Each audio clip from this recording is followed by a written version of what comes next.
understand that if a soul, whether it be an animal soul, whether it be a human soul, if a soul is ready to pass, if a soul needs to transition, they often need healers to facilitate that transition. Oh, okay, interesting, yeah. So the reason why your wife wanted you so desperately to hold the animal was because the animal was saying, I need help. I need a healer to help me transition. You just held it in your hands and you helped it to let go of its earth existence and to transcend into its spiritual realm. So you did heal, because healing isn't cure. This is something that we need to understand. Healing isn't curing. Healing is helping a person come to terms with, or helping a person navigate, or helping a person work through. That is healing.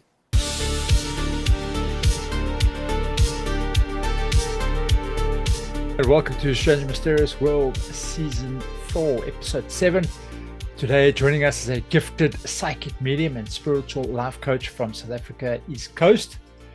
She's been offering professional readings since 2005, helping people connect with their loved ones in spirit, receive guidance from angels and spirit guides, and transform limiting beliefs into positive change. And her name is Renee Bee. Hello, Renee. Hi. Hey, Renee, how's it going? All right, and you guys? Hey, that looks like you've got quite a nice background there, man. Is that a fake? Is that, I was going to say. No, real life background. Wow. What, are you in your shop, or is that just your tools? No, this is my office. Oh, this really? is my office, and these are all my babies. Yeah. And it's not all of them. There's a lot more that you can't see. So these are all tarot. There's no oracle decks there. Those are all tarot decks all over the place. A museum, or is it like Yeah, or you just got a tool for everything? Like whatever someone comes in, and you're like, oh, well, let me just check here, and you just bring it out from the back, and you just sort So it what about crystal balls, Renee? I actually do have a couple of those. I just don't have them on the shelves, but I actually do have a couple. I must say I'm not brilliant at reading crystal balls, but I am a divination junkie. Like any form of divination that you can think about, I've tried it, I've figured it out, I've worked with it, I've done it. I love divination, all forms of divination. But tarot's my main love, my first love. Okay. Oh, wow. Now, so you're a psychic medium. So what does that mean? Yes. Okay. So before we get into that, how did you get into this whole thing, Renee? What's your journey? So, yes, my journey started as a young girl. I can't remember the exact age, but I mean, I was little. And I used to hear voices. Well, I still hear voices, but I could never understand the voices. So I used to go to my parents and I'd go, oh, mommy and daddy, I'm hearing voices.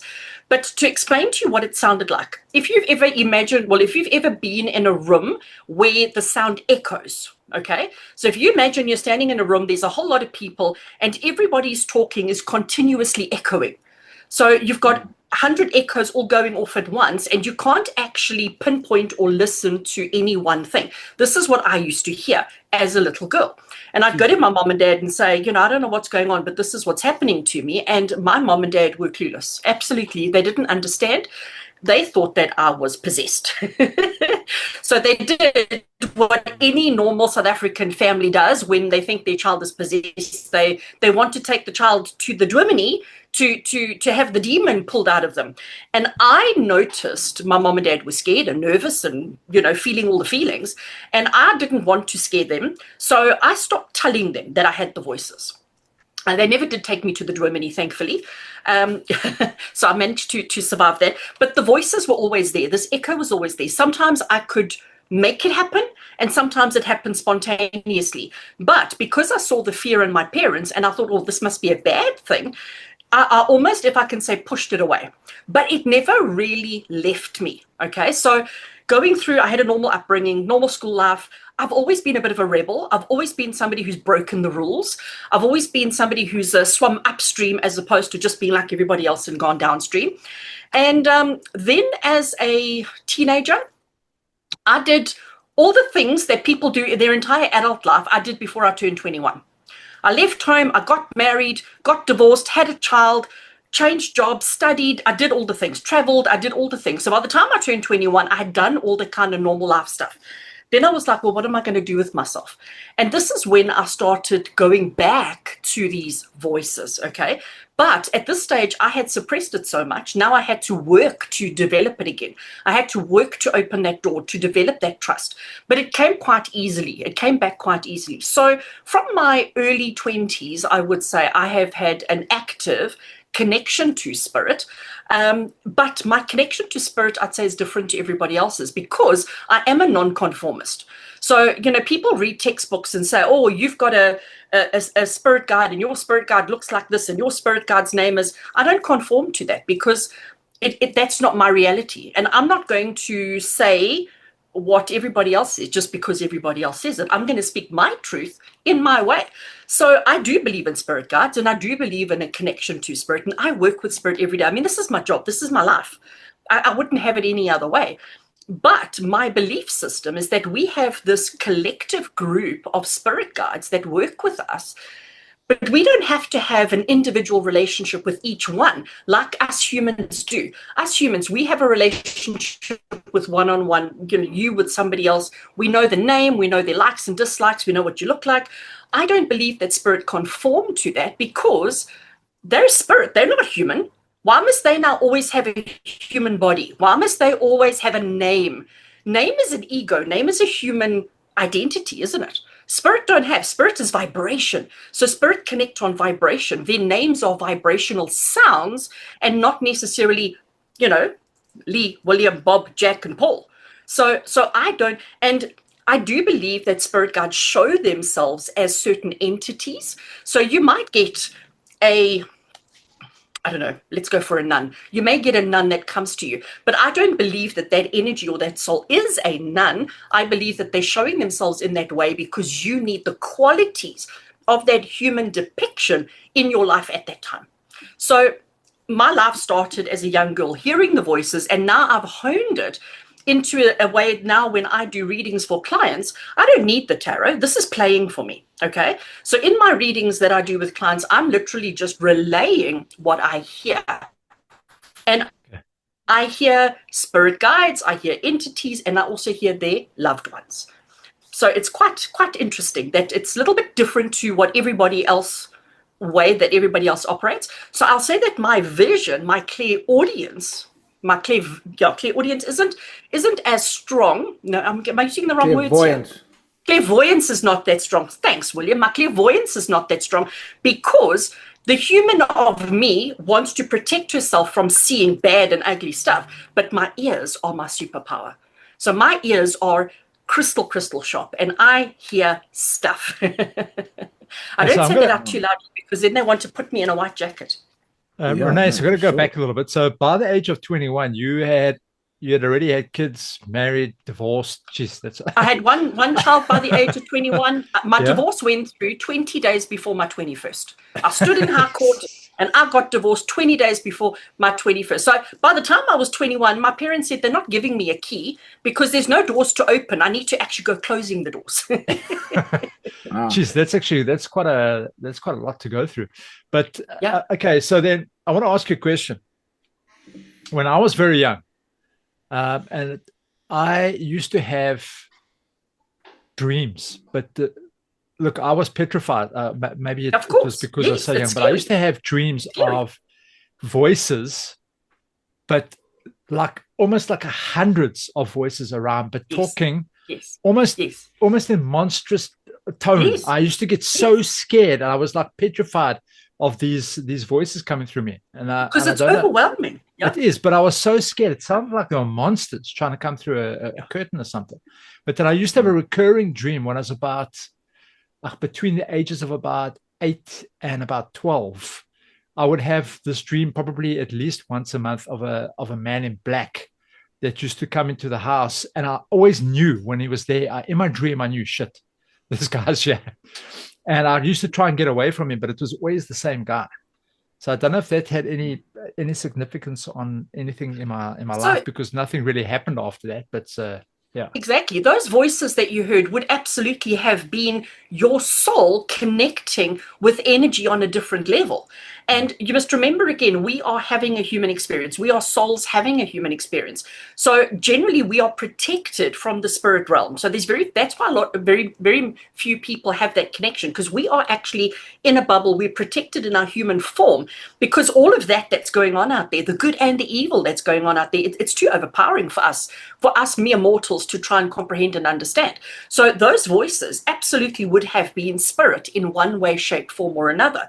You would have perceived it as a monstrous sound because you didn't understand it. And we have been conditioned and programmed as human beings that anything you don't understand has to be negative, has to be bad, has to be evil, has to be dark. So you would have perceived it as monstrous when maybe it actually wasn't. Because for me, the sounds, it was overwhelming, it was loud, it was voluminous, if I can say, but I wouldn't call it monstrous. But I never was afraid of the voices. Then in your dreams, that figure that you saw, that figure would have been I'm going to call it your unconscious, trying to make a form from the things that it couldn't understand. So the voices, it had to now put those voices into some kind of human form. And because your perception of the voices was monstrous, the figure took on that persona. Does that make sense to you? Yeah, 100%. But if you had the voices as a child, then you yourself have the ability to hear spirit. But we've obviously suppressed it as we've grown up because it's unusual, it's taboo, it's forbidden, it's unknown, and it's scary. It's absolutely scary. But it shouldn't be scary. And so how do you unlock it? So for people that have had it before and have kind of have suppressed it, yes, how would you unlock that type of thing? By just wanting it and being willing. So it's all about setting intentions, because we must understand the power of our subconscious mind. Our subconscious mind its job is to protect us. Its job is to keep us safe. So when you have an experience of voices or anything like that, it's natural to want to pull back and protect yourself and to keep a distance. So to connect with spirit, it's just about setting the intention. It's about trust. It's about trusting. It's about believing that you are safe and secure. Now, I do all the protections. I do all the prayers. I do all the things to keep myself and my clients safe and protected when I'm doing readings. But I do it through setting intentions and through really trusting and believing in my spirit guides. Now, I refer to my spirit guides as a collective. So I do know that they are, individual energies, but I refer to them as a collective energy because I work with the collective energy. And the name that I've chosen to give them is the dudes. So I refer to them dudes. Hey, dudes, what's going on today? And I have masculine and feminine energies, but I refer to them collectively as the dudes because it talks to my sense of humor. But when it comes to opening up to work with spirit, because we all have the ability to do it, but it's about just that desire, the acknowledgement, and then actually just recognizing when it happens, when there is a connection. Because what I've learned over my experiences and when I've taught other people is that when you acknowledge spirit's presence in your life, spirit go, oh, she got it. Yay. Okay. Now next time we give her a little bit more. And you have to acknowledge, receive, accept, validate at each step before spirit will give you more. But when you go, no, I don't like that, or I didn't like that, or that makes me feel uncomfortable, spirit retract because they don't want to overwhelm you. They don't want to scare you. They don't want to cause problems for you. So if you don't validate, receive, and accept what it is that they're giving you, they will pull it back, which is what happened in your case, Lee. When you heard the voices, you were scared. And then there was this weird figure that was coming through in the dreams. Spirit don't want to scare you. That's not the objective. The objective is for you to be comfortable. And if you're not, then they'll just slowly pull it away again. So if you wanted to get it back, you've got to consciously let spirit know, okay, let's try this again and work at it slowly but surely over a period of time. Because I didn't get it back instantly. It took a while. It took hard work and slog. But I will say to you, and this is again me going upstream, going against the grain, it wasn't through sitting in meditation in uncomfortable positions and poses for hours on end. I can't meditate. I don't meditate. This mind of mine is far too busy, far too active. And remembering I hear voices. So you try and get stillness of the mind when you sit in a noisy room and there's talking going on all the time. You can't meditate in an environment like that. Well, I can't. Well, I can't. Oh, so like if you go about your day-to-day life, like even like talking to us now, are you got like voices, like are you hearing Yeah, stuff like now? yeah. So for me, How do you turn it if off? if I if I explain the hearing, okay, so let me explain what I mean when I say hearing. So right now, you're listening to me talking to you. We're having a conversation. You can hear my voice through your ears, all right? While you're listening to me right now, can you imagine or hear in your mind, can you hear your partner or a significant person in your life's voice while you're hearing me at the same time? So can you imagine your significant other saying good morning to you? You can hear it. Somewhere in your head, while you're hearing my voice, you can hear that. That's where I hear spirit. So Okay. it's not with Is the it, not with the so, physical ears. okay, well, I mean, like I can hear my daughter listening to the TV in the background. Yeah, I hope you guys can't hear it. But No, so is it Yes. like kind of like that? Because Kind of like I that. can So hear it, but I'm just tuning out of it now to talk. correct, correct, But I can correct. actually just tune there and I can hear it, but that's and I can aggravating, switch man. back and forth. But But the thing is, because I've got tinnitus, right? I get that a And lot. Right? Okay. And when it that's often a starts, sign of somebody who has the ability to hear spirit. Yeah, I get that a but lot. the thing is, that, like, I mean, I like that idea. Just trust me, like, I love that idea, and I really was hoping that that was the thing because when it happened, it just turned on one day, like instantly. I was just sitting there with my daughter and their mother, and then it just turned on, and I was just like, I mean, when I talk instantly, it turned on so instantly. I just got the biggest fright, and I was like, "What the f is this noise?" And I started Yeah, freaking out. yeah. I almost had a panic attack, and then it died down. And then I was driving in the car to go and interview someone, and it turned on in the car again, like loud, and I had to pull off onto the side of the road, and I was like, and I was having this panic attack because I was like, "Why is this noise in my ear?" And then it gradually dropped, and it just stayed. And is it in the ears or is it in another part Well, around the ears? it's in the center of my head, but a Correct, little bit to the correct. left.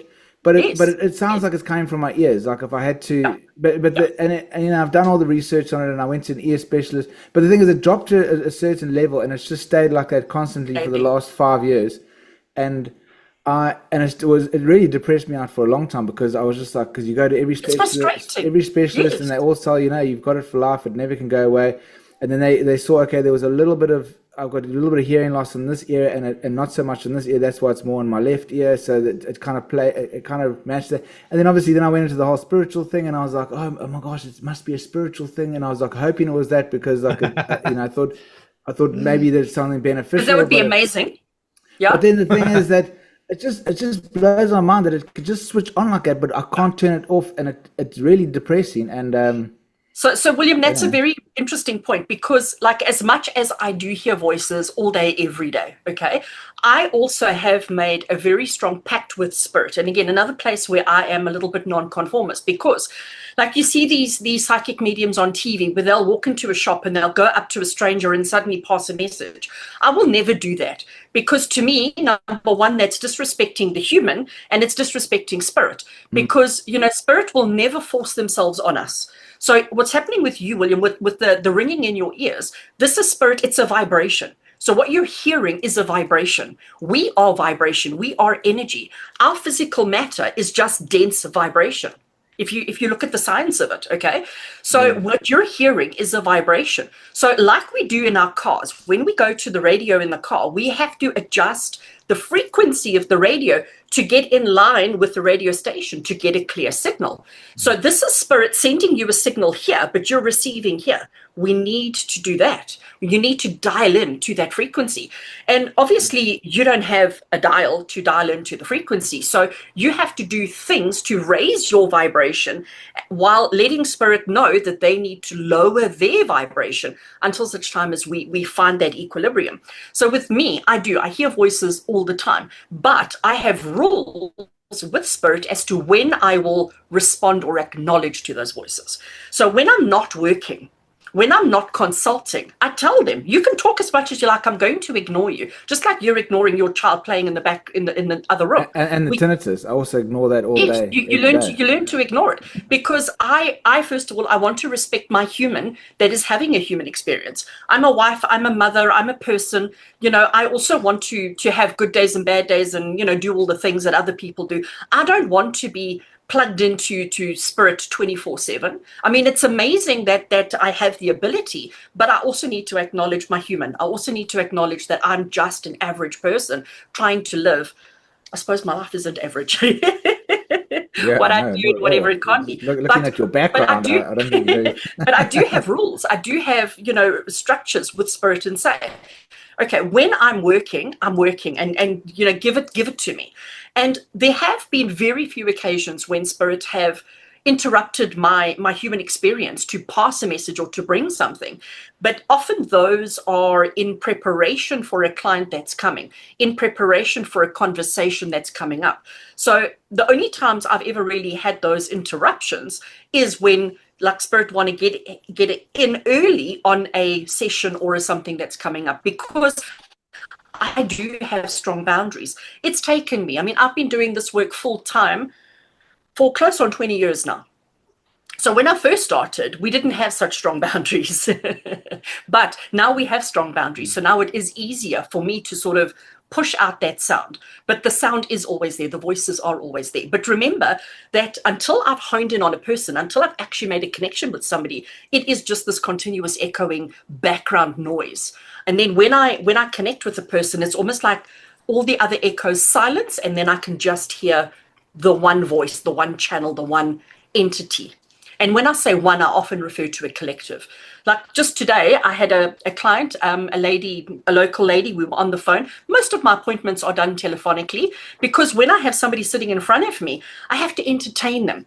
I have to make eye contact with them. I have to smile. I have to look pretty. I have to engage with them and interact with them because, we're human beings. We're physical beings. But when we're on the phone, I find people tend to listen better when they're on the phone. They tend to pay more attention. And also, I only need to hear a person's voice in order to make the connection with them. I don't need to see them. I don't need to know what they look like. I don't need to hold them or to touch anything of theirs. I need to hear their vibration. So the lady I had today, her father passed away, I think it was September last year. And I know her nationality, if I can call it, her culture. I know who she is, but I kept getting this voice saying to me that we were talking to her father, connecting with him, and it kept saying, "I'm not who I was. I'm not who I was." And like, this doesn't make any sense. I'm not who I was. What does that mean? So I'm trying to ask spirit while I'm talking to her, saying, "What does that mean? Like, explain yourself." And I kept hearing, "I'm not who I was. I'm not who I was."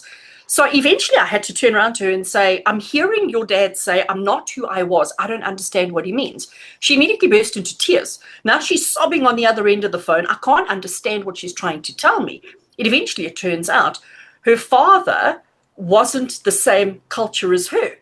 Her father had a diverse culture. He had parents from different nationalities or different cultures. And this only came out after his passing. And so this was something that she needed for us to talk about. She needed that confirmation and that validation because she couldn't go to her dad and say, "Dad, did you know that your mom and dad were, who your mom and dad were?" So him coming through saying, "I'm not who you think I was," is giving her that confirmation. So I often have to say things that mean absolutely nothing to me, that make no sense. But it's not for me to interpret because my interpretations are based on my reality, my existence. So when you're connecting with spirit, to be a clear channel, you have to say the craziest things sometimes. Yeah, no, I remember going to a psychic once, and she was talking about my daughter, and she goes, "Yeah, there's something with her teeth. There's something with her teeth." And I'm thinking, "Oh my gosh, well, she's gonna lose, like her teeth's gonna Need get knocked dentist or out." something. And I was like, all stressed. I was thinking, "Wow, oh my gosh, what's gonna happen with the tooth, whatever." But then when I got home and I looked at it, I remembered, oh yes, when she started growing her teeth, the two teeth fused together. Oh, She wow. had two fused teeth, and that's probably what she was talking about. Yeah, and Yeah. just giving you that confirmation that she's Yeah, connecting but with. I didn't get Oh, but I didn't no, get it in the moment when I was talking to her. So I don't know, spirit like was probably just you sitting know, in the background, going like, "Oh my god, what an idiot! He didn't rolling get the it. eyes at you. One of Oh, my that's the best favorite one I had, and he didn't even get it." One of my favorite stories is I was having a session with a lady again, and I kept bringing through this name and just for argument's sake, for example's sake, I'm going to say Mike. And I kept saying to her, Mike, Mike. And she's like, no, man, I don't know who this person is. I don't know who.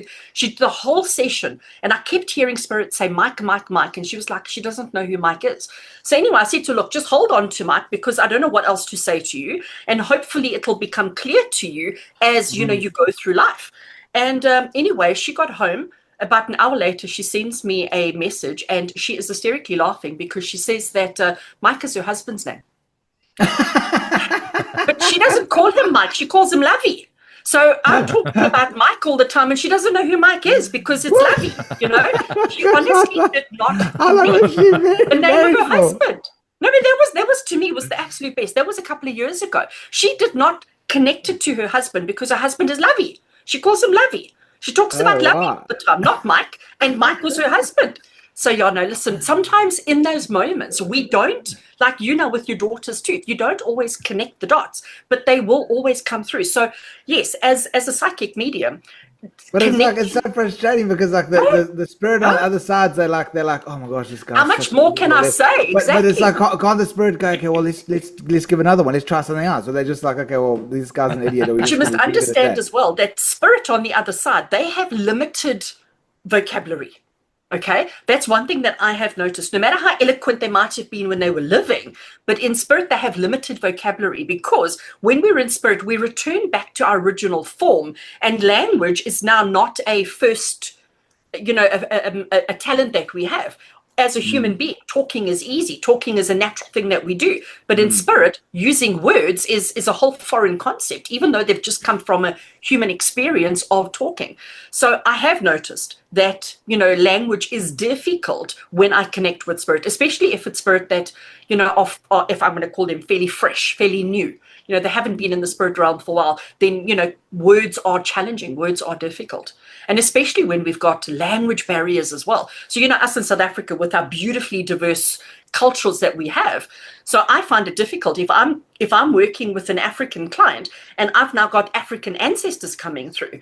I don't know much about the African ancestral cultures, but now they're coming through, and I sometimes start clapping my hands, and I don't know why I'm doing that, but again, the client will understand because it's part of their culture. So as the conduit, because I like to think of myself as the conduit, I need to receive and give without my human interfering. So another trick, and I know this is going out into the public world, but when I'm consulting on the phone with clients, I'm invariably coloring in, or I'm crocheting, or I'm drawing pictures, or I'm playing games. Like, I have to do something to distract my human so that I can be a clearer conduit of spirit. It's funny because there's famous psychic on Netflix that he's got a TV show, and he goes and he does the readings, but he's scribbling the whole time while he's sitting there. Correct. Yes. And also, like, remote viewing, like the first step of remote viewing is to make a scribble. Correct. So you can like tap into whatever it is, and so you've obviously just got to keep your right side of your brain. Oh, I forgot which side of the brain. Your human. Occupied. To me, it's just about keeping the human distracted, because. I have my own opinions about stuff. And for example, I'll talk about something that happens quite often is people having affairs. It's a thing that happens. I mean, we all have our opinions about it. Some people think it's okay and some people don't think it's okay. Personally, I'm one of those people who's dead set against it. But I have on many occasions had to tell my clients that it's fine for them to have an affair. I've had to, on many occasions, tell my clients, yes, go and have that affair, because it's part of their soul journey. It's part of the experience that they need to have on this. It's not for me to judge. It's not for me to tell them what I think, because my thoughts don't matter. It's not about me. I like to think of myself as a plumbing pipe. If you think of a pipe, I'm receiving and I'm just directing the energy and directing the flow. But the pipe doesn't care what liquid or what substance is flowing through it. The pipe is doing its job of transporting. I know, right? It's just shit coming through the pipe. I didn't want to say the word. But that's it. I mean, my job is to just receive and to give, not to put my own spin on it, because it's not about me. It's not about me. Yeah, sure. Renee, and that's sometimes difficult, especially. Yeah. I want to just go back a little bit there. There are three things I wanted to ask you earlier on before we kind of moved on quite quickly. Over the past 2 months, I've been hearing my name. Yes. a lot. And I turn around, but Yes, there's called no out. one. Turn around, there's There's nothing no there. one there. But it's almost like a familiar. It's almost like it's maybe it Yes, sounded like one of my work colleagues or something, but I look, yes, but there's no one yes, calling. That was the all the first time. thing. The second thing is the tinnitus that Will gets. I get it on quite a few occasions, but there's something else that happens, and I get a static. Even now, Okay. I can hear it. There's a low static Yes, yes, at the bottom that I can kind of just barely. It's yes, barely audible, but I can hear it. yes. So I don't know. I don't if that means Okay. anything. Maybe you can.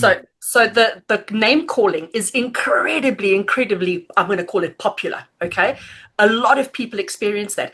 My advice is when you hear your name calling, the first thing we do is we stop what we're doing. We look around. We look like where's this person who's calling me.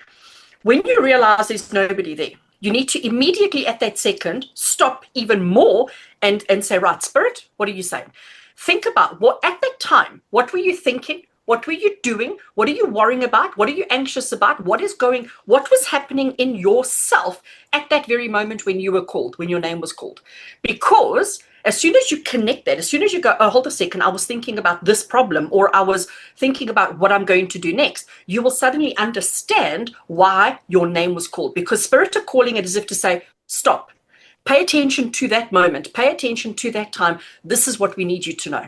So when you hear your voice, when you're walking, so like, because it often happens when we're walking between buildings or between offices or, whatever it may be, when you're walking, the body is active, the body is doing a thing, the mind is drifting, the ears are listening. This is when we hear that name calling. But while we're walking, we are processing. If you think about how many thoughts we have through our head at any one day, so this is spirit trying to get you to hear a message and acknowledge a message that they're trying to pass on to you. So every time you hear your name, stop. When you acknowledge there's nobody around you, say, okay, what was I thinking? What am I feeling? What am I anxious about? What is going on within me at this moment? And then you will understand. It's almost like instant clarity. It's like, now I understand why spirit stopped me, why they called my name, what they're trying to say. Okay. So, and it's actually quite the epiphany. And again, what happens, Lee, is the more you acknowledge those moments, the less often they have to shout your name, and the more often they just give you the communication. Okay. That vibrational frequency, the tinnitus kind of frequency vibration that you can, it's the same thing. It's the same thing. It's just there is a communication trying to come through, but we need to just align our frequencies. So we need to understand, again, things that we eat, the thoughts that we consume, the air that we breathe, all of these things affect our clarity. And I am certainly no vegan, no disrespect to any vegans, but I eat normal South African food, but I do know that if I overindulge in sugar and alcohol and whatever, it does affect my ability to receive from spirit. So it's all about adjusting those frequencies. Now, when you hear that humming, when you hear that vibration, or when you feel it, that static, when you feel it, notice where you're feeling it, where in your physical body, because it's not always in the ears. You might feel it, you might hear it in your stomach area. You might feel it or hear it or notice it in an elbow. I'm saying elbow and I point to the shoulder. Look at me go, right? Don't even know my body parts. But you might notice it in a part of your body. We assume that we're hearing it with the ears because we've been programmed and conditioned that that's where noises, vibrations. I mean, have you not ever sat in a vehicle with loud music or a vehicle's gone past and you felt that music in your chest? So when you're feeling that vibration or when you're feeling that static, when you're hearing that static, you will be hearing it in a location. And that could be also a message as well, because static to me is healing energy. And you are, Lee, you in particular, you're a healer. You have the healing hands, the proverbial healing hands. You have them. You're a healer. You're really. I'm gonna stop you right there. So I'm gonna tell you something. My mom. I love this. My mom is she's been told that she was a healer, hands. Okay. She never used it. But when I was probably in my 20s, that she said, Lee, you're a healer. You can use your hands. But I never have it. So that there is confirmation that you've actually just said something that you told me like 30 years ago. Wow. But It's amazing. Being a healer does, like you're saying, your mom never used it. I disagree. Your mom used it all the time. Mhm. When she was with a person and she was talking to a person, she would have been giving out healing energies. So just being in her space. I imagine your mom, is your mom still living or is your mom passed? Yeah, Eh? she's still alive. Still Okay. alive. So anybody who's in the room with your mom immediately Yeah. feels safe. Your mom, being with your mom is like feeling like you're getting the most amazing hug because of her healing hands. Mm. Because no matter what she's doing, no matter who she's with, your mom is always giving out positive energy. Mm. That's what healing hands are, is giving out positive energy. But we can use that. So like if you had, let's just say somebody in your life has got a problem with their knee, they've got a sore knee. If you took your hands and you placed your hands gently on the knee with the intention to direct energy to that point with the purpose of removing inflammation, removing pain, you'd be amazed at how well you would do. Okay. I'm going to tell you something now that's it was scary. And my wife said to me, everything you say comes true, and please don't say it. So one day, and I'm going back, we probably about 20 years ago, we were staying in a flat together, and she had a hamster. Okay. And she wanted to give it to me. I'm like, I don't give me the hamster. I don't want the hamster. So she said, no, please hold it while I clean. So I hold this thing, and I said, I don't want this thing in my hands. And it died. It died in my hands. And she was like mortified. Devastated. Yes, yes. She was like, Jeez, and from then on, she said to me, do not touch. Yeah, exactly. I'm thinking, what the fuck? But Lee, the the reason why you didn't want to hold it is because there was a part of you that knew it was going to pass. So it's not that you don't like hamsters. I mean, maybe you don't like hamsters, but I love animals. Really, there was a part of you that knew you couldn't help the animal. There was a part of you that knew the hamster was going to die. So of course you don't want to touch it. You don't want to be the one responsible. But what I will say to you is, and this is going to lead us down a rabbit hole. We're rabbit holing, okay? Because understand that if a soul, whether it be an animal soul, whether it be a human soul, if a soul is ready to pass, if a soul needs to transition, they often need healers to facilitate that transition. Oh, okay, interesting, yeah. So the reason why your wife wanted you so desperately to hold the animal was because the animal was saying, I need help. I need a healer to help me transition. You just held it in your hands and you helped it to let go of its earth existence and to transcend into its spiritual realm. So you did heal, because healing isn't cure. This is something that we need to understand. Healing isn't curing. Healing is helping a person come to terms with, or helping a person navigate, or helping a person work through. That is healing. I had a very strange ability, and this was like it took me a couple of months to get it go. It stopped though after probably about a year. But I would find an insect in a pool, dead. I would put it in my hand, and I would play around with it, play, and eventually up and off. Yeah, and fly off. Yeah, and because my when wife you was like stunned. She said, "I giving can't it actually energy. believe it." Yeah. Yes. You're giving it energy. Kept playing, and it would pop around, but it stopped. It stopped. After about a year, it stopped doing it. Nothing happened. But it stopped because you stopped believing. I mean, it's like the whole Peter Pan thing. You've got to believe. You've got to believe. Because society tells us, our conditioning, our reality of life tells us that, oh no, you can't bring things back from the dead. You're just a mere mortal. You're just a human. You don't have those powers.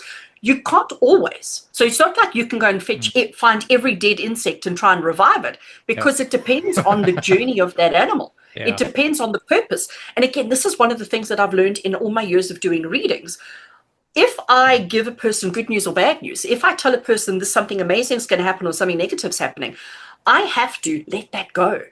I can't be invested in what it is that I do, because when you're invested in an outcome, the ego steps in. When I care about what I say to you, caring, when I care, that's ego. I comes into it. And in my readings, I can't be involved. So when I tell you good news or bad news, something positive or something negative, I personally, It doesn't affect me because I have to disconnect from it.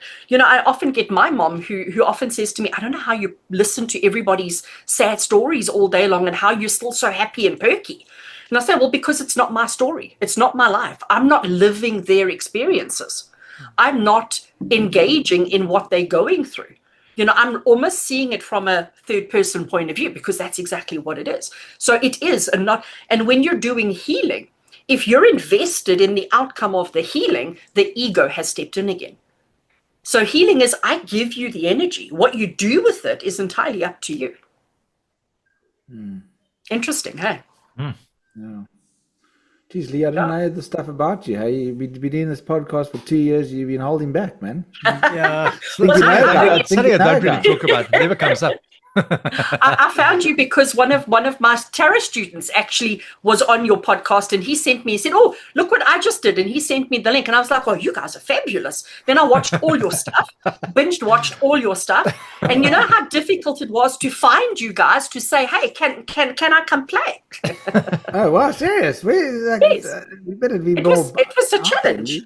Really? So it wasn't Rod Suskin? Was he a student of yours? It was Eugene, the priest, Eugene. Eugene. Okay. Father Eugene. Yeah, Father Eugene. I taught him how to read the tarot. Okay, and he's was one of actually my very good tarot friends. He's very good friends with our other guest, Father Damon Abani. Oh wow, you see. And I studied through Rod Suskin, so I saw his interview the other day too. So, it's a small world. Getting ancestral here. We're having the, what do you call it, where the like you were talking about it earlier, the spirit as a collective, which is, what are they call it, like a family collective. So some of them refer to family constellations. Family constellations. Yeah. That's actually quite cool. That's awesome.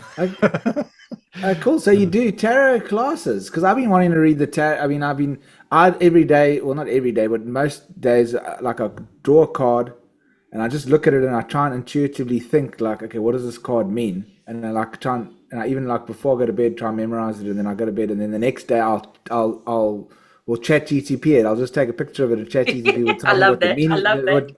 What the meaning is of the card, and I feel like I'm learning that way. Like you are learning that way. I'm learning like, okay, this is the card, and also because I started watching some videos on the cards, and I was thinking, but when I got that card, I didn't really think of it that much like that. It meant a bit something different to me, but yeah, but like, that's it. And then I'm like, is that the true meaning, or that's his meaning, or it's his meaning? And I kind of I've got the book, the Winona Ryder book. What is it? I keep on calling it the Ryder Waite Smith. I keep on calling it the actress. That's my back there. Yes. I love that. So, and then I read that little book that comes with the cards, but he gives us such a brief description of the card. You normally just get like a couple of keywords and that's it. What? So tarot, like astrology, it's a language, and you've got to learn the language. So like if you think about the English language, if we talk about a tree, okay, I just say that one word tree. You get an idea in your mind of what a tree is, what a tree looks like, what a tree's purpose is, what a tree does. But if I want to give you a true message, I have to be more specific about what the tree's doing, where the tree is, what kind of tree it is, what stage of life the tree's at, whether it's fruiting, whether it's not fruiting. There's so much. And that's what the tarot is. It's really just a language. So ChatGPT is giving you one version of that word in that language, and each person then puts their own spin on it. But it's the explanation behind tree that determines the message.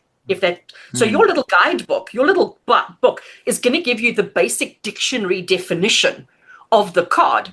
But to use it in language, to use it in a story, you have to put your own interpretations and your own flowerings in it. Yeah. But you know, the ChatGPT, I keep with GPT, like I'll do like 3 cards in a row, and it'll tell me like, and it'll tell me, and I'm like, geez, that's profound. It's actually exactly what I'm going through, whatever. And I'm thinking, but now the poor tarot card readers, like, what, you can just go online and just click a button and it'll give you like your whole. But the thing is, it's giving you a basic meaning, eh?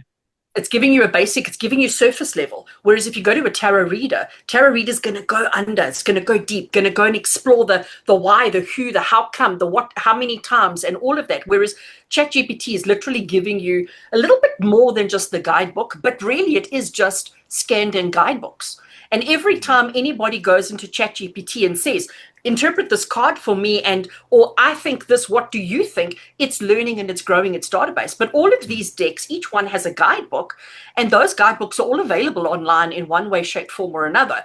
If I put a post up on Facebook, if I do a card of the day and I put a card up on Facebook and I write a little blab about it, ChatGPT is learning from that. Oh, Renee interprets that card this way, add it to our database. And then when you ask a question and it's a little bit similar to what I said, it copies and pastes my answer in there, kind of thing. That's how it grows, and that's how it learns the language, because that's what ChatGPT is. It's gathering all this information and it's learning language. So yes, I myself have checked ChatGPT's tarot reading skills out, and I think it's pretty darn good. Renee, how are your dreams? I don't have them. Really? Because, again, I've chosen to not use the eyes. So you cannot remember any of your dreams? Nope. When I go to sleep at night, I'm one of those people that lies down, closes eyes, and within 3 seconds is out. Yeah, I'm the same as and that. When my alarm goes off, I'm instantly awake. I'm instantly happy. I'm instantly bubbling. I'm instantly on the go. And during that sleep time, I don't know nothing. Okay. Oh, so how do you think you just got this ability? Do you think it was a reincarnation? Did you think you did like a lot of yoga and mystical things in a past life, and then it just carried on into this life? Or do you think you got hit on the head by? No, I think I incarnated. My understanding is I incarnated to uplift, to inspire, to motivate, to help, to heal. So in order to do that, I mean, I could have been a medical doctor, just because they do the same thing, just in a different way. I could have been a school teacher because they do the same thing, just in a different way. But I chose to be a little bit different, a little bit unusual, because maybe in past lifetimes I've tried all the other methods and processes. But I decided this time around I wanted to be a little bit quirky, a little bit different, a little bit unusual. I am the black sheep of the family. I'm the orange sheep, the blue sheep, the purple sheep. I'm all the sheeps. Because who wants to be a white sheep or a black sheep? Who wants to be just that when you can be all the colors? So, but I think, everything that I am in my life, even before I started doing this full time, everything has been about teaching, inspiring, motivating, uplifting. Even when I was a teenager in high school, my whole life was about making my friends happy. So I was the one that was making everybody laugh and making everybody feel good and helping people through their problems and their challenges. I've always attracted broken people, always. And then I fix them and then they bugger off and leave me alone. And I'm like, okay, now I'm on my own again. Let me find another broken soul. It's just my life pattern. And when I was in the corporate world, when I was working, I somehow landed and found myself in the role of facilitation, of teaching. So I was in the computer field. I was an IT girl, and I was teaching all sorts of technical stuff and programming stuff and computer stuff and graphic stuff. And I did all the things until a Tuesday morning, 10 o'clock, I came out of the classroom for a tea break, and I just decided I'm done. I had enough. And I went to my boss and I said, I can't do this anymore. I'm going home. And I'm quitting and I'm not coming back. And I mean, everybody was like gobsmacked. I went home. I phoned my hubby and I said, I'm at home. He goes, oh, Shame, are you sick? I'm like, no, I just quit my job. And he says, oh, what you going to do now? I said, I have no idea. Because I didn't have a plan. I didn't have a plan. But I always find myself back in the teaching role. Teaching is my thing. But I don't want to teach, like school is structure, where the whole year you're teaching a grade, you have to do the same thing. I like variety. I like, doing all the unusual. So I teach all forms of divination. Another of my favorite forms of divination, and I have it right here, is charms. I love these things. Okay. So was it like throwing the bones, but throwing the charms? Like throwing the bones, exactly. It's like throwing the bones, except I have a hell of a lot more bones here than most Sangomas have. So, and I'm always adding to this. But, interpretation is, you've got to just open yourself up and allow things to flow. So I love all forms of divination. Why do I have so many tarot decks? Well, because I like the pictures. I like the different, almost if I can say, the nuances of the imagery and the stories that it tells and how it tells those stories. But each one has a different voice. Just like if you're into romance novels, you will have a whole shelf full of romance novels. They're all romance. Like there's only so many ways you can romance. But each of those books has a different story, just like the tarot. And Pendulum? I do. I use pendulums all the time. I love using pendulums. Like I say, I use dice. I use pendulums. So how did you learn throwing the charms? How did that come about? I taught myself. I just figured it out. But I mean, you just use your intuition. You're like, okay, this charm's on its back. So, for example, I mean, I've just picked up a random charm here, so you can see what that is. A razor blade, right? So what would you me and Lee are not going to cut our wrists tonight. So, what would a blade be? It's slicing. It's that fine, close shave. Yeah. So, this to me I would interpret it as a close shave. From what? Okay. From whatever the question is. It could be a close call. If the question is like, what's happening in my career, or shall I take the job, or will I get the promotion? Okay, cool. So it's like almost like how I look at the tarot deck, the card, without knowing what it is. I kind of like think, it's exactly the same thing. It's exactly the same thing. So when I teach tarot, I tell you to take your guidebook and throw it away. Not because I don't agree with, I do fully agree with everything that's written in there, but we mustn't become a textbook tarot reader, because then you don't become comfortable with the language. I think that's why he wrote it so small, because I think that was his point. Because I always look at that thing and I'm like, this guy's, he invented this deck. Like, why is he giving this crap, stupid thing? And like, we try and stick with just those 6 keywords that he's got in there. And those 6 keywords are correct. They are amazing. But you've got to learn to see it in different perspectives. One of the things that I tell everybody about any form of divination is context is absolutely key. So you can't just say, throw the bones. Like again, the Sangomas, they just throw the bones. But there's always context. They want to know why they're throwing the bones. What is the question? What is the situation? What is the circumstance? Then we delve into gaining understanding. And it's the same, whether you're using a pendulum. You don't just hold a pendulum and wait to receive information. You ask questions. So, Lee, to go on to your thing about the pendulums, I use my pendulum to find lost animals, to find lost people. I have wallets, cell phones, wedding rings. I get clients messaging me all the time asking me to find lost things, and I use my pendulum for that. You use a map? I do indeed. Okay. I do indeed.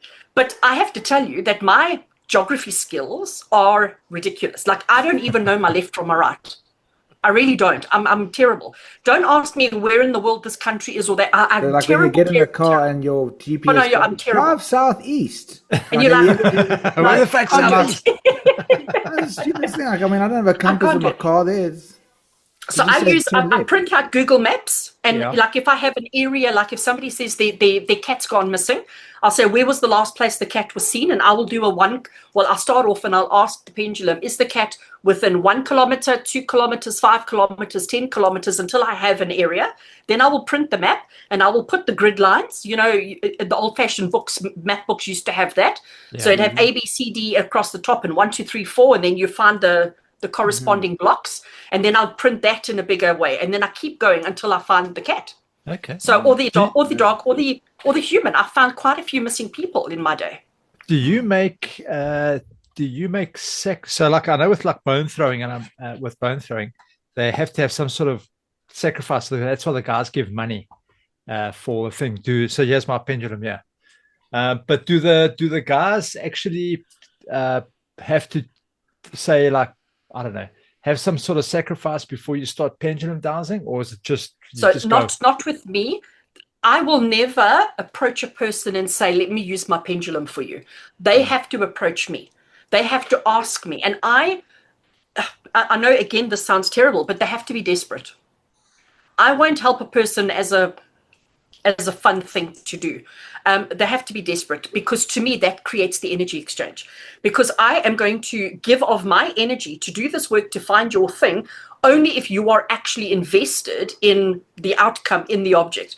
So, you know, some people say, oh, I lost my ring and it's important to me, but it wasn't. They're just being greedy and they just want to have it, kind of thing. Then it's not so important. But if the ring is sentimental, belong to the mother, blah, blah, blah, blah, blah, it's a different situation. So to me, I need them to be desperate. because that energy giving me permission to connect with them to find the object. Because I have often had to turn around and say, I just don't pick the object up.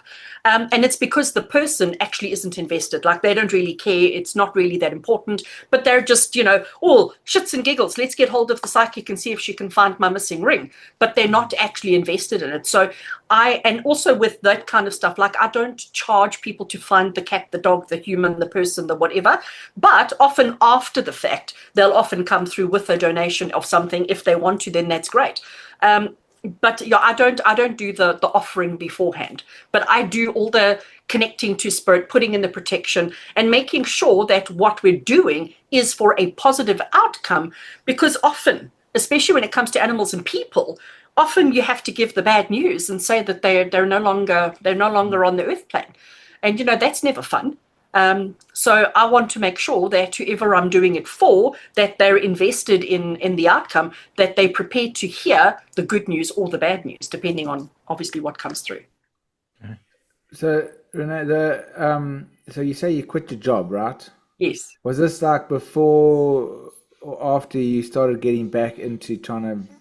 No, I think it was after. I'd already had a connection to spirit at that point.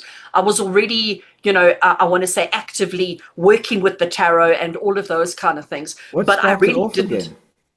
Yeah. What sparked it again? What sparked it is following other people's rules, bowing down to other people's expectations. I really struggle with that. I really struggle with conforming to rules that don't make sense. Like, why must I wear that uniform? Why must I look the same as everybody else? I really struggle with that. Yeah. I mean, not that you because you quit. I'm saying, what sparked off your interest in the esoteric again, or your to get back into the spirit? Was that calling? Tell you, William. Yeah, honestly, I couldn't tell you. I didn't have a specific moment or a specific time or a specific awakening. And you just started following it went away after the childhood experience. But then, as I probably teenage years, it started. My interest, my questioning, my experiencing, experimenting. It all started, by the time I was I think I bought my first tarot deck, which I still have. It's that blue line over there is my first tarot deck I ever bought. And I think I bought that. I'm trying to think about, it was before my 20th birthday. I'm sure it was before my 20th birthday I bought that tarot deck. Yeah. So okay. It's been a while. Were you sick at all before, or had any traumatic kind of experiences? No. Like no calling. I haven't. Most people have. Most people have these traumatic experiences that awaken them. Thankfully, I haven't had anything awful happen in my life. And then, also sangomas, like a lot of the time before they get initiated, they go through this calling sickness where they hesitate to take on the ability, and then they get sick. But I think that's because they put it off. They resist luck yes, and yes. Like bad skin problems or joints, or you didn't have anything like that? No, nothing. So I'm really blessed. I really am very blessed that I haven't had any of the negatives. But I must say, as much as my life is fantastic, because I really do, I live the most amazing life. I love my job. I love what I do. I love helping people on a day-to-day basis. I love every aspect of what I do. And I am so blessed and so honored to do the work that I do. And I never, ever, ever take it for granted. But I do have life challenges. I do have my human does suffer. My human does struggle just as everybody else does. We've got family troubles and this troubles and that troubles. My life is not perfect, but damn, my life is perfect. That's so wonderful, man. And you also got a YouTube channel that you... Yeah, how do people get hold of you? So I am everywhere. My stage name, if I can call it that, is Intuitive Renee. And I chose that name because I didn't want... The word psychic has got such a negative connotation to it. And psychic also almost puts you in a single lane. And I didn't want to be in that one lane. So I went with the word intuitive. So my website is Intuitive Renee. My YouTube is Intuitive Renee. My Facebook, my Instagram, my TikTok, everything is Intuitive Renee. So it's very easy to find me from that point of view. But I just, my socials is really just about putting something out to inspire people. Just putting something out every single day to just bring a little bit of happiness. I am an Aries by astrological sun sign, which means I am a very good starter and I'm not very good at finishing anything. So what that means is that I'm always coming up with new ideas and I'm always coming up with new things to do and coming up with new ways of doing divination and things like that. But then I get a little bit bored very quickly and I move on to something else. So my YouTube channel started off and I was doing this on a Monday, that on a Tuesday, that on a Wednesday. And then I get bored and suddenly we change it up. So everything changes all the time. So to follow me on social media, don't get used to, oh, every day at this time Renee does that, because that changes all the time. Because I'm a salmon, I go upstream. I don't go downstream. You in KZN? Yes, I am in Durban, Westville. Yeah, okay, well, I'm in Panta. Oh, are you? Oh, so we're neighbours. We're neighbours. I'll come and visit. Yes, Yeah. I'm at the top of Cowie's Hill. So easy Renee, to find. if you've got any dead insects around, just have them ready for Lee. I'm going to send them to Lee. Bring them in, man.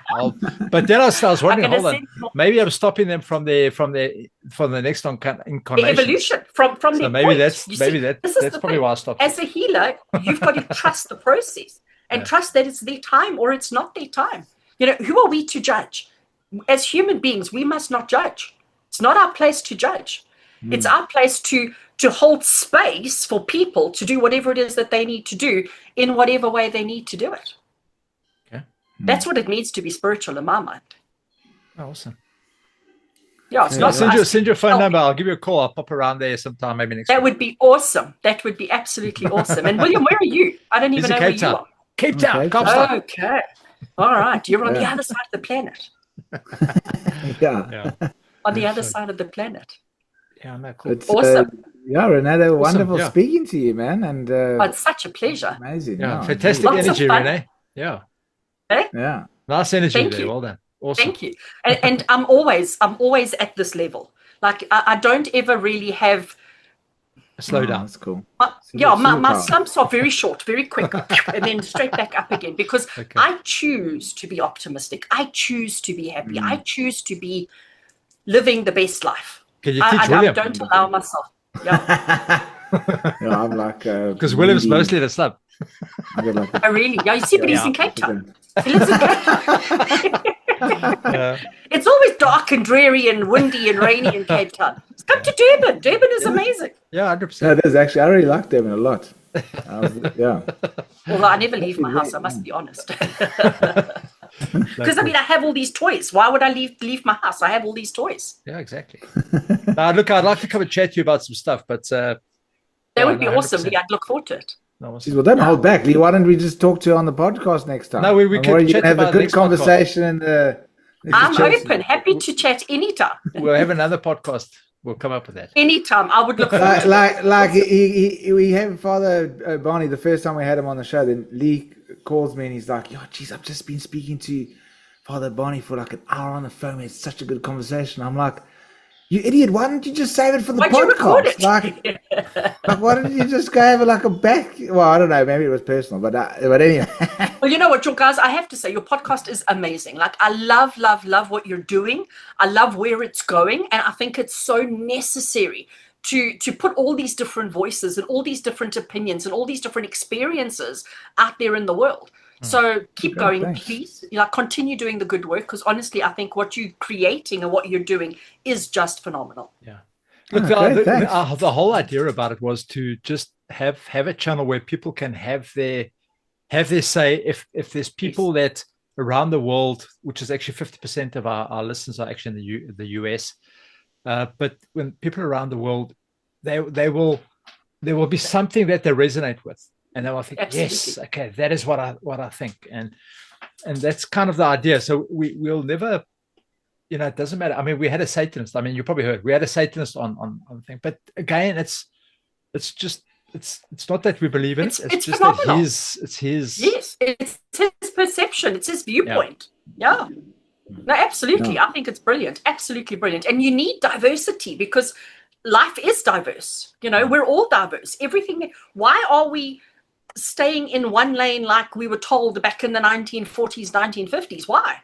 We're living in 2025. Let's embrace all that there is. No, Let's You know, embrace all that there you know is. what? It was so crazy is that there was an article actually in one of the newspapers, the South African newspaper. I can't remember which one, but that Satanist that we interviewed on the show, he is the head of the Yes. Yes. theology. What is it called? Theology. Yes. Theosophical. No, not theology. Theological. Where you go Theological. study theology. Yeah. Yeah. Yeah. He's the head of that So he's an department. intelligent, smart man. He's Yeah. the head of the Yes. that department at what university? I forgot. It was the Pretoria or the Joburg. Yeah. I think it was Wits Yes. or whatever. Bits or something, yes. And he's the head of the. And there's such an Exactly. outcry. Like, how can the Satanist be the head of But the? again, it's people's perceived perceptions that Correct. what he's doing is Yes. so terribly awful Yeah. and bad. You know, Yeah. and this is the thing, like even with tarot, people are petrified of tarot. Yeah. People think it's the most evil, scary thing. Do I look evil and scary? But Do the I look thing is, like the I'm guy going to that- cause trouble? The guy that made it so famous is what Rider Waite or whatever. Yes. Arthur. He was a Christian mystic.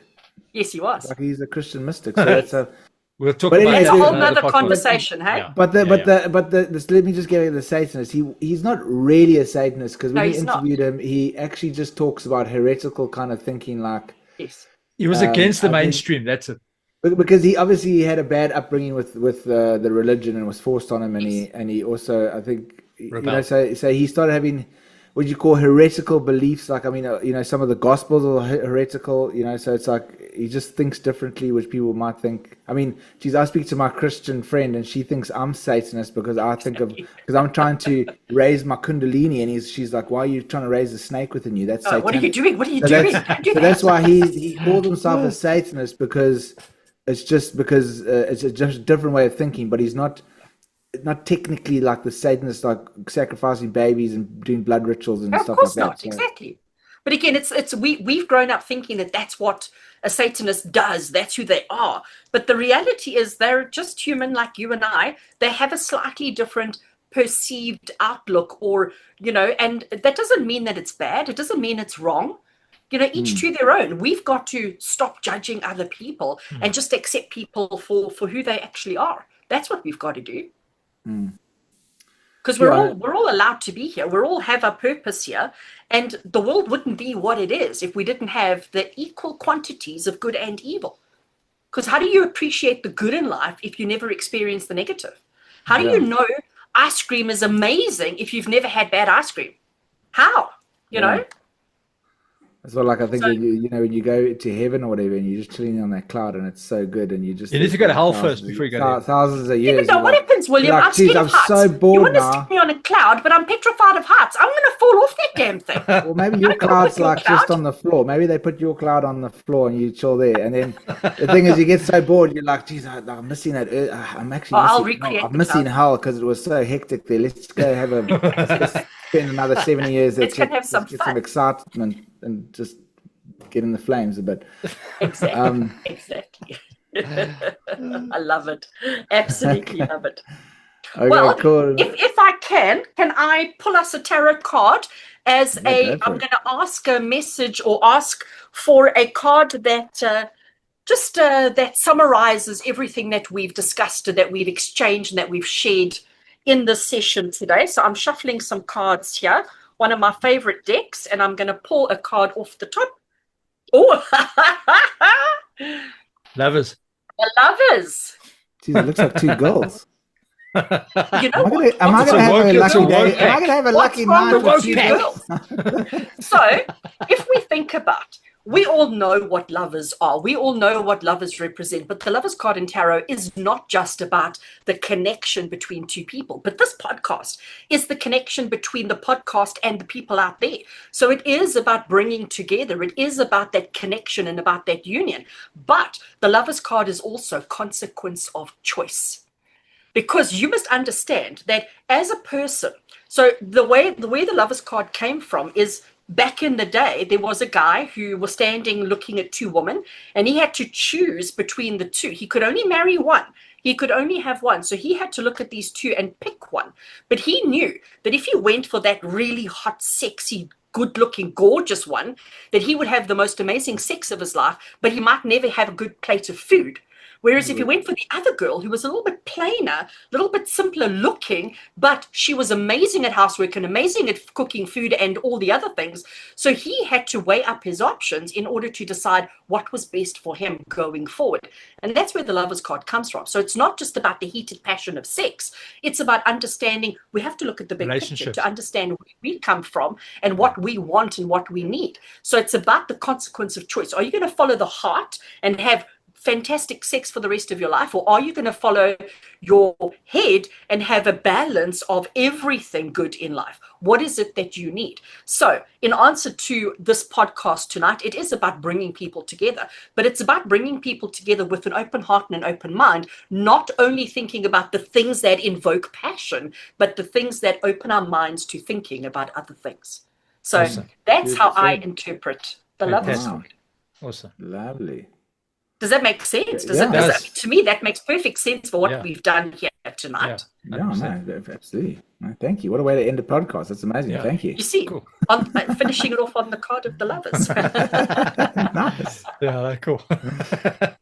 Also, Renee, man, it's been really a pleasure having you on. It's been really, really cool. Thank you for your time. Thank you so much. It's been an absolute joy. Loved every minute of it. And I'm happy to chat anytime you have questions. I have answers always. Okay, awesome. I'll chat to you soon. Thank you so much, guys. Sending you love. Thanks, Renee. Cheers.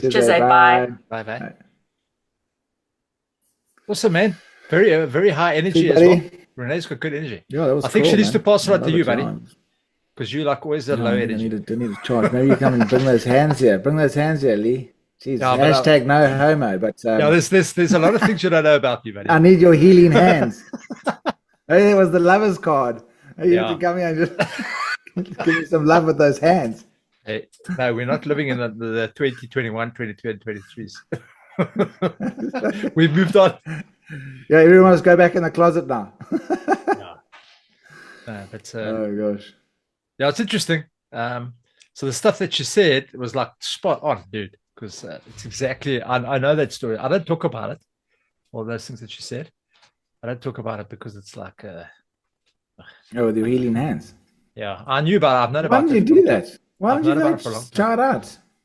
Do a bit of Reiki. I don't even know where to start. Extra money. I wouldn't even know where to start. Just start by putting your hands on somebody. Maybe I need to get my mind right because just don't do hamsters. Like hamsters aren't your forte. Like just stay away from the hamsters. That's like. But that was scary, dude. It was hamsters is not your niche. I just said, fucking. There's this thing, and it died. It was fine, man. And she puts it in my hand, and the fucking thing died within 10 seconds. It was Or maybe it was choking on a nut or something. No, Jesus, dude. I was like. Even my sister-in-law was there. She was like, no, fuck, something wrong with you.